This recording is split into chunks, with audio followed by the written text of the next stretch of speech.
खुलुमबाय स्टुडियोआव आं उदांस्रि मुसाहारि बिटिआर सरकारनि मोनसे बाखनायजाथाव हाबा चिरां जिल्लायाव बिटिआरनि खुंगिरि प्रमद बर'आ डिएमआइटि आनजाद खुंफुंदों। बिटिआर सरकारनि बानजायनायाव सासे फरायसाया जिउआव मा जाहैनो हागोन बेखौ मिथिनो हानायनि सुबिदा खालामना होदों बिटिआरनि गासै दिथागिरिफोरनो।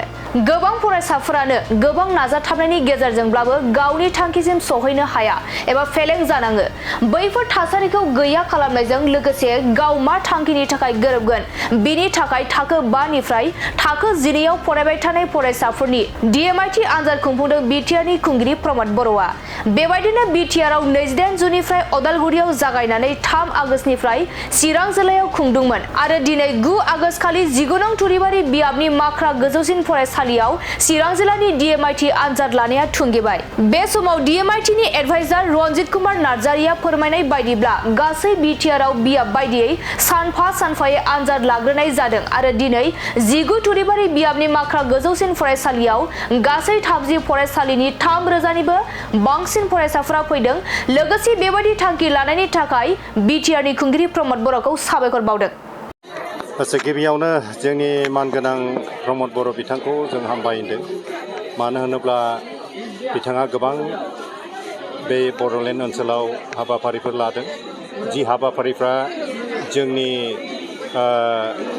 सुबुं जि धोन बेखौ फोजौखांनायनि गोजौआव दिखांना लांनायनि आरो गुबैयै जोंनि बे सोलोंथाइनि बेलायाव गोबां बिथांखिफोर लानाय जादों। आरो बेनो मोनसे बिथांखिया जाहैबाय डिएमआइटि टेस्ट। बे जाबाय क्लास 5 निफ्राय लानानै क्लास 12 सिम बे गासैबो जेसेबां माने फरायसा फरायसुलिफोर दङ जोंनि बे बिटिसि ओनसोलाव बे फरायसा फरायसुलिफोरनि खौहाय माने बे डिएमआइटि टेस्ट डार्माट'ग्लाइफिक माल्टिपल इन्टेलिजेन्स टेस्ट होननाय बे मोनसे साइन्टिफिक मोनसे गोनोखोआरि मेथडजों बानायनाय मोनसे बेयो टेस्ट। आरो बेजों माने रोखायै सासे गथ'नि जे बिनि जोनोमनिफ्राय फैनाय माखासे जे गोहो बिनि जे रोंनाय बिनि जे माखासे थाखोमानाय माने गोहोफोरखौ बे टेस्टनि गेजेरजों जोङो नुनो हागोन। खारन बे टेस्टआ गावनो गाव माने जेब्ला फिंगारप्रिन्ट लागोन बे सासे गथ'निफ्राय बे फिंगारप्रिन्टनि गेजेरजों बे मेसिना रिड खालायगोन ओमफ्राय मोनसे रिपर्ट बियो दिहुनना होगोन। आरो बे रिपर्टखौ जोङो जेब्ला बे टेस्टखौ माने जोङो बे जोंनि बे बिटिआर ओनसोलनि जेसेबां माने कनस्टिटुवेन्सिफोर दङ बे कनस्टिटुवेन्सिफ्राव जोङो फोजोबगोन गिदिंनानै टेस्ट खालायनानै बिनि उनाव जोङो बे रिपर्टखौ जों कालेक्ट खालायगोन जहैनो आरो बे रिपर्टखौ लानानै जोङो स्कुलनि हेडमास्टार बा स्कुलनि प्रिन्सिपालफोरनो जों राननानै होगोन।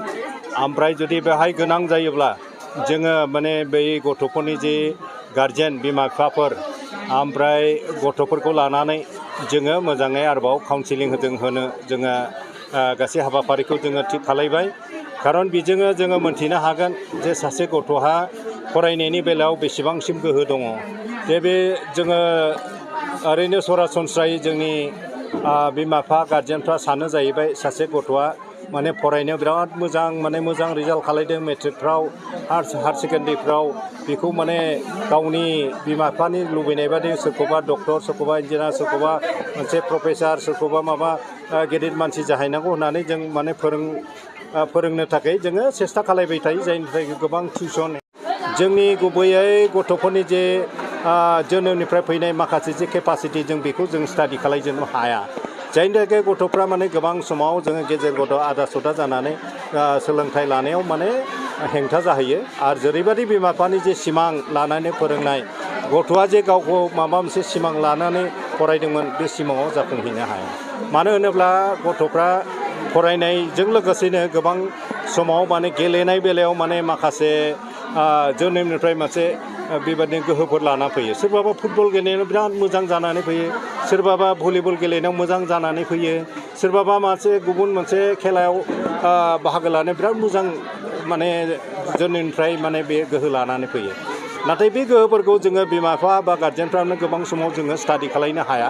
जों बेखौ माने जोङो बे गेलेनायफोरजों मा जानो होननानै जोङो फारसेथिङै नारहरना दोननानै जोङो सोलोंथायाव माने नोङो माने साइन्स फरायथारनांगौ डक्टर जाथारनांगौ इन्जिनियार जाथारनांगौ होननानै जोङो नारसोम हरबाय थायो जायनि थाखाय जों डक्टर इन्जिनियार फरायनायनि जे सिमां बेबो जाफुंहैला गेलेनायावबो बियो जाफुंजोबनो हाला जायनि थाखाय बे गथ'नि जे लाइफ बिनि जे केरियार बियो माने नस्थ' जालाङो दा बेफोरबादिखौ जों गोबां जोंनि समाजाव जों नुबाय थादों आरो सोरबाबा बेबादिनो मेथाइ खननायफ्रावबो बिराद मोजां मेथाइ खनग्राफोर जोनोमनिफ्राय गोहो लानानै फैयो मोसानायाव बिराद मोजां गोहो लानानै फैयो दा बेफोरनि जे गोहो बेफोरनि जे गुनखौ माने बे साइन्टिफिक जे जोंनि जे टेस्ट जों DMIT टेस्ट खालायदों बेजों जों इन्डिकेसनखौ मोनगोन दिन्थिनानै बेहा बेबादि गोहोजों बेबादि लामाजों थाङोबा बेबादि साइन्स फरायबा बेबादि गेलेनायाव जुदि हरोबा नैबेखौ दिन्थिदों बिनि गोहोआ नै बेबादिजों थाङोब्ला साक्सेस जागोन दा बेखायनो जोङो मानगोनां जोंनि प्रमद बर'